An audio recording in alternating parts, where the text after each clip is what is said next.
तेबे दर्शक बंधु क्रिकेट जगत रु आसला एक बड़ खबर। तेबे दर्शक बंधु भारत एवं दक्षिण आफ्रिका मध्य द्वितीय टेस्ट मैच खेल किंतु यही बड़ मैच पूर्व टीम इंडिया को बड़ झटका लगी।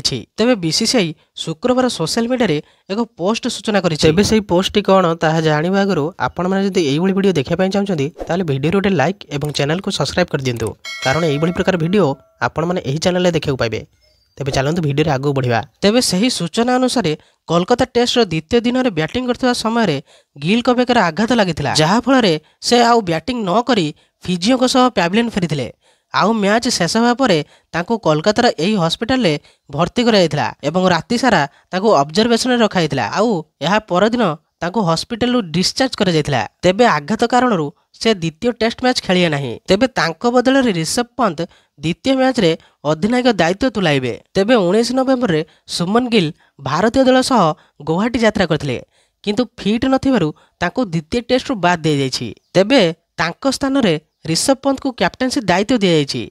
2 मैच विशिष्ट टेस्ट सीरीज रो प्रथम मैच रे भ्रमणकारी दक्षिण आफ्रिका टीम इंडिया को परास्त करी सीरीज 1-0 रे आगुआ अछि। एबे सीरीज रे क्लीन स्वीप एड़ाइबा पई भारतीय दल को जेकोसी मूल्य रे द्वितीय टेस्ट मैच जितिया को पड़िबो। तेबे नवेम्बर 22 रु आरंभ होतबा गुवाहाटी रे हेबाक थिबा टेस्ट मैच एबे ऋषभ पंत के पई ऐतिहासिक। से एबे टेस्ट क्रिकेट रे भारत रो 38तम अधिनायक हेबे। तेबे सूचना जगे जे सुमन गिल को प्रथमे 24 मई 2025 रे रोहित शर्मा के स्थान रे टेस्ट अधिनायक नियुक्ति कराइथिला। इंग्लैंड विपक्ष सीरीज पई दलर अधिनायकत्व करथिले, जेउठरे तांको अधिनायकत्व रे भारतीय दल सीरीज को 2-2 रे ड्रॉ करथिला।